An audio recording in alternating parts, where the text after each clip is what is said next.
ప్రేమ కలిగిన తండ్రి, మహాపరిశుద్ధుడైన దేవ, కృప కలిగిన ప్రభు, మీ ఘనమైన నామమునకు స్తోత్రాలు. నిన్న నేడు నిరంతరం ఏకరీతిగున్న దేవుడవు స్తుతిస్తున్నాం. మారని మాట తప్పని మార్పు చెందని ప్రభుడవు స్తోత్రాలు. పాపలం దౌర్భాగ్యులమైన మమ్మల్ని ప్రేమించి పరలోకం విడిచి ఈ లోకంలోనికి వచ్చారు. మా పాపపు శిక్ష యావత్తు సిలువలో భరించారు. మీరు కార్చిన పరిశుద్ధ రక్తధారలతో మా పాపముల అపరాధముల నుండి విడుదల ఇచ్చారు. విశ్వాసం ద్వారా కృపచేత గొప్ప రక్షణ ఇచ్చారు. మీరు దయచేసిన రక్షణలో కొనసాగింపజేస్తున్నారు. స్తోత్రం. మరొక పరిశుద్ధ ప్రభుదినం మా జీవితాల్లో మీరు అనుగ్రహించారు. స్తుతిస్తారు. లోకల్లో చెదిరడ సమస్త పరిశుద్ధులు మిమ్మల్ని ఆరాధిస్తుండగా వారితో ఏకీభవించి మేము కూడా ఈ కర్మీలు ప్రార్థనా మందిరంలో మిమ్మల్ని ఆరాధించినట్లు మమ్మల్ని సమకూరుస్తున్నందుకు వందనాలు. రాగలిగిన వారిని బట్టి స్తోత్రాలు. రావలసిన వారు త్వరగా రాగలుగుటకు సహాయం చేయమని వేడుకుంటున్నాము.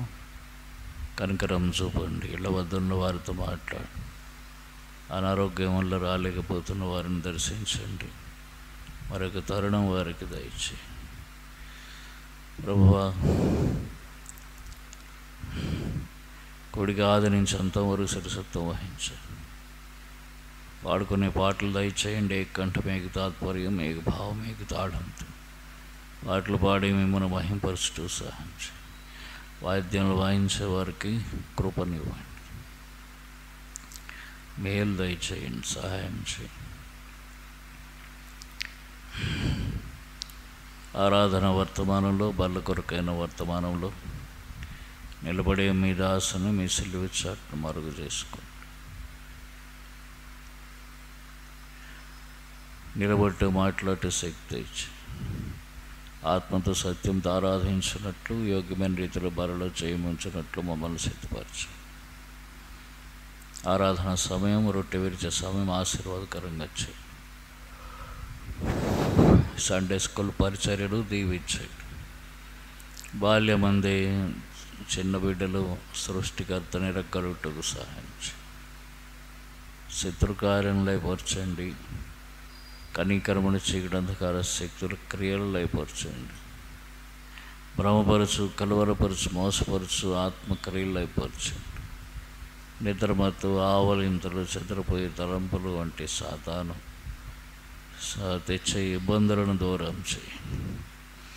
మంచి సమయం దయచే. మంచి వాతావరణం, ఆహ్లాదకరమైన వాతావరణం మా చుట్టూ ఉండేలా కృప చూపండి. ఎలక్ట్రిసిటీని, మైక్ను మీ స్వాధీనంలో ఉంచు.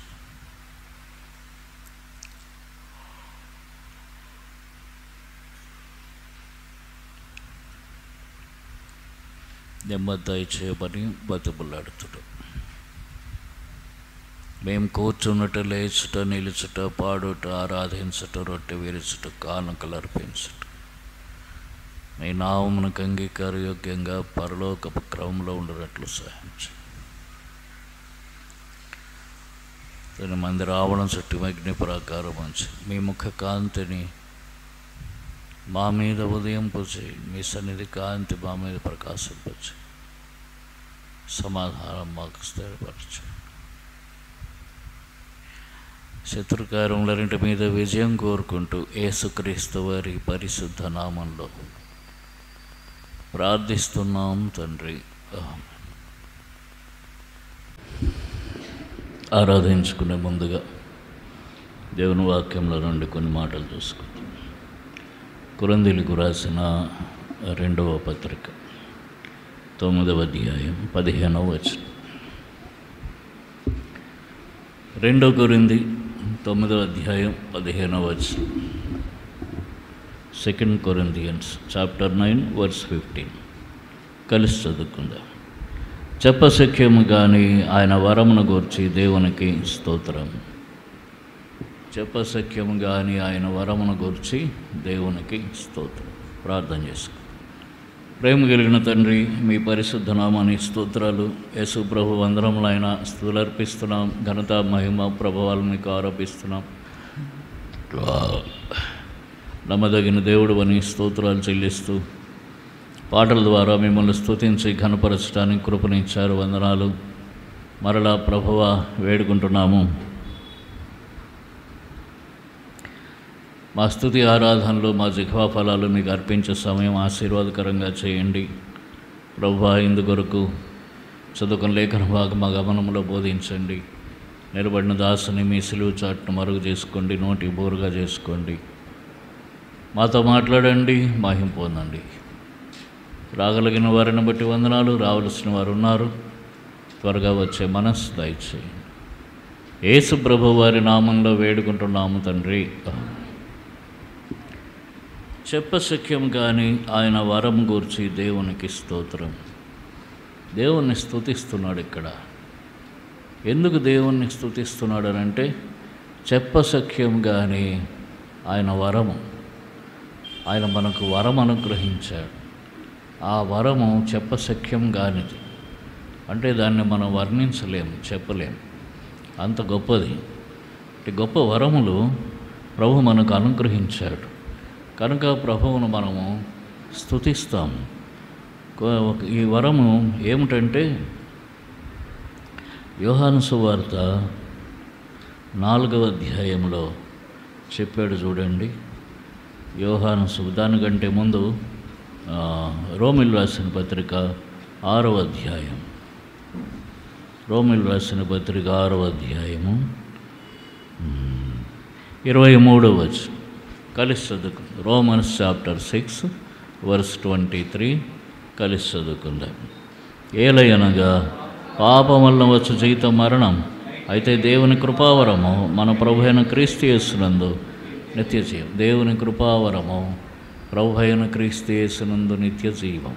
కనుక నిత్య జీవం అనే వరమునిచ్చాడు. నిత్య జీవం అనే వరమును మనకు అనుగ్రహించాడు. అంటే నిత్యము జీవిస్తాం. పాపం వలన వచ్చు జీతము మరణం, చనిపోతాం. అది నిత్య మరణం. ఆ నిత్య మరణం నుండి నిత్య జీవం మనకు అనుగ్రహించాడు.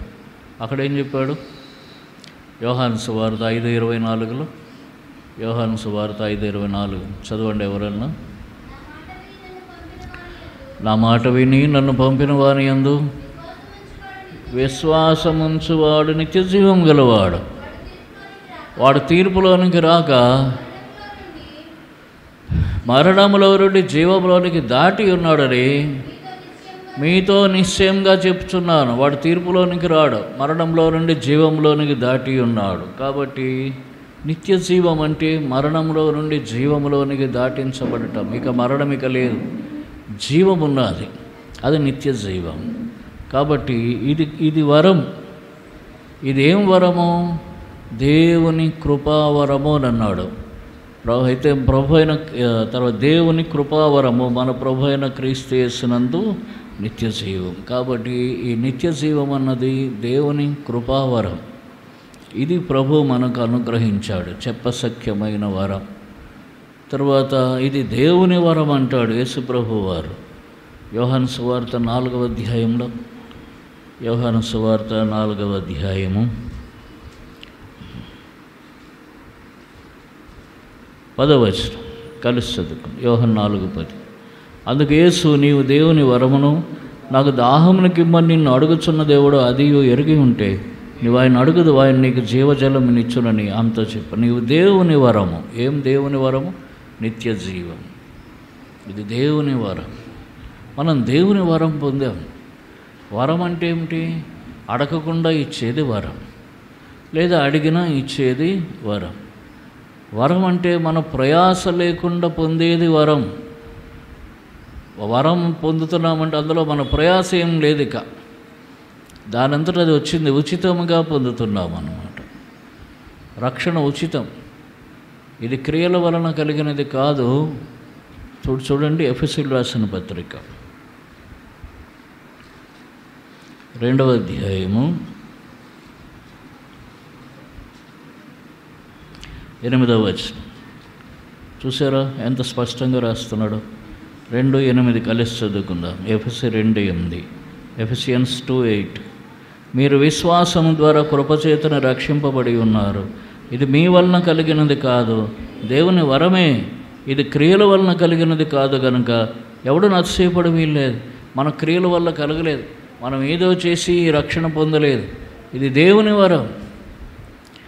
ఈ రక్షణ, ఈ నిత్య జీవం దేవుని వరం. అంటే ఇది దేవుని వరం, దేవుని వరం. ఇది వరం అంటే అర్థం చేసుకోవాలి, మనం ఏ ప్రయాస లేకుండా పొందాము అంతే. ఆయనంతటా ఆయన ఇచ్చినటువంటిది. ఇది కృపావరంగా దేవుడిచ్చాడు. తర్వాత ఇది పరలోకపు వరం. చూడండి, హెబ్రీయులకు రాసిన పత్రిక 6వ అధ్యాయంలో పరలోక సంబంధమైన వరం. హెబ్రీయులకు రాసిన పత్రిక 6వ అధ్యాయం 4వ వచనం. ఒకసారి వెలిగింపబడి పరలోక సంబంధమైన వరమును రుచి చూచి పరిశుద్ధాత్మలో పాలువారైన వారు. పరలోక సంబంధమైన వరం. ఇది ఈ లోక సంబంధమైన వరం కాదు. లోక సంబంధమైన వరాలు కూడా ఉన్నాయి. అంటే ఏంటి? గొప్పవాడైపోవటం, ఒక అధికారి కావటం, ఓ దేశానికి గొప్ప అధికారి కావటం, మంచి ఉద్యోగం రావటం, అది వరమే.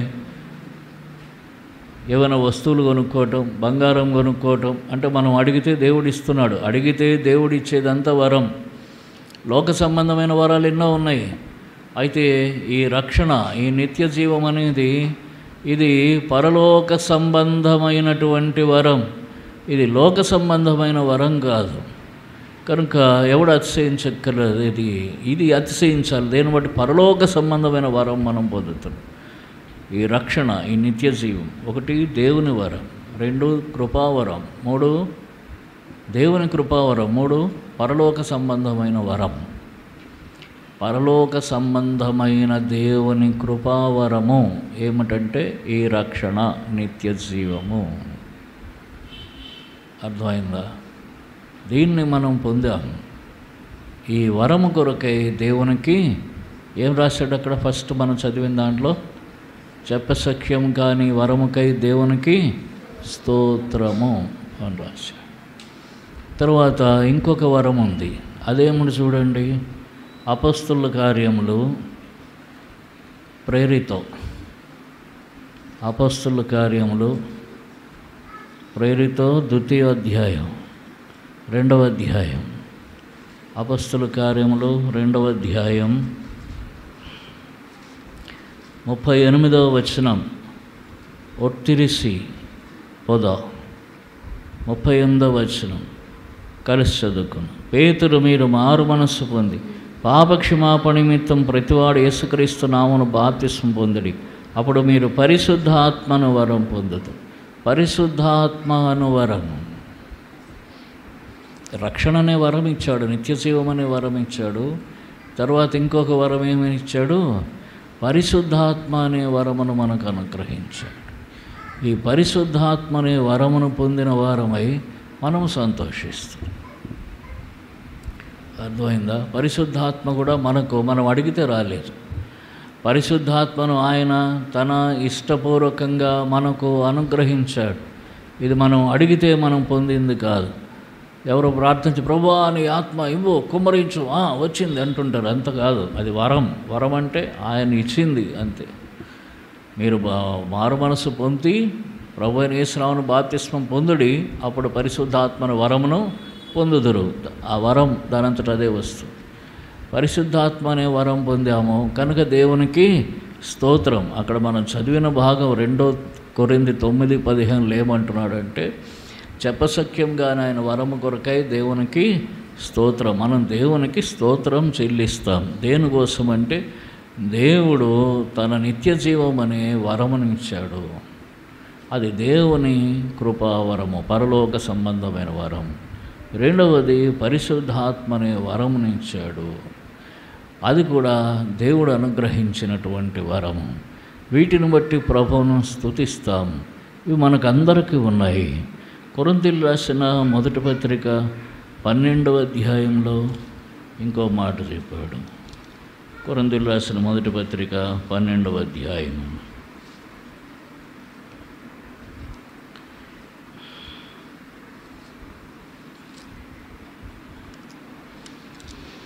ఒకటో వచనం కలిసి చదువుకుందాం. కొరింథీ 12:12 ఏకపదం కలిసి చదువు. ఒరేయాం వచ్చిందా? ఒరేయాం రాలేదా? రాలేదు. రాకపోతే మనకెందుకు ఒరేయాం అక్కర్లేదు.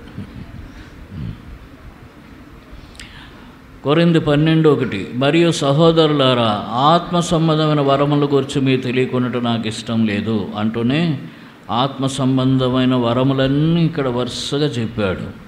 చెప్పి ఏమన్నాడు చూడండి, లాస్ట్లో 11వ వచనంలో కలిసి చదువుకున్నాం. అయినను వీటన్నిటిని ఆత్మ ఒకడే తన చిత్తం చొప్పున ప్రతివానికి ప్రత్యేకంగా పంచి ఇచ్చచ్చు కార్యసిద్ధి కలుగజేయచ్చు. ప్రతివానికి ఈ వరములను, ఆత్మ సంబంధమైన వరములను ప్రతివారికి ఇస్తున్నాడు. ఇక్కడ చూడండి, లూకాసు వార్త 9వ అధ్యాయం 1వ వచనం చదవండి ఎవరన్నా. లూకాసు వార్త 9:1.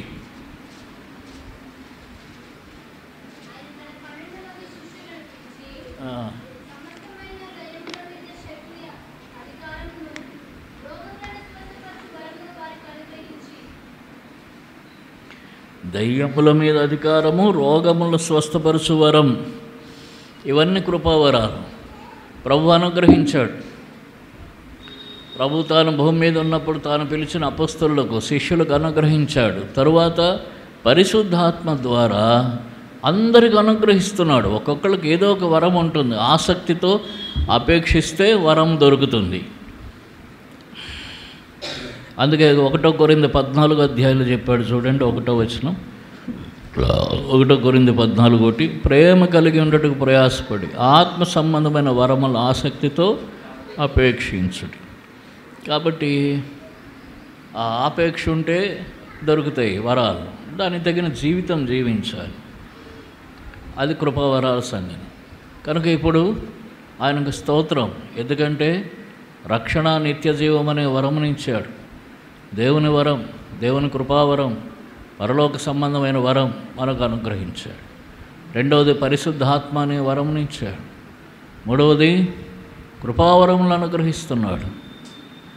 మనం ఆయనతో సహవాసంతో ఆయనకు సమీపంగా ఉన్న కొలది ఆయన మన కృపావరములను అనుగ్రహిస్తున్నాడు తన మహిమ కొరకు.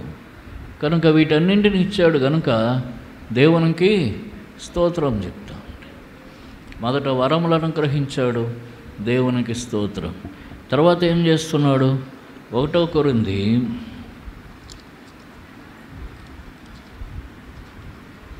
15వ అధ్యాయంలో 1 కొరింథీ 15వ అధ్యాయం 57వ వచనం కలిసి చదువుకున్నాం.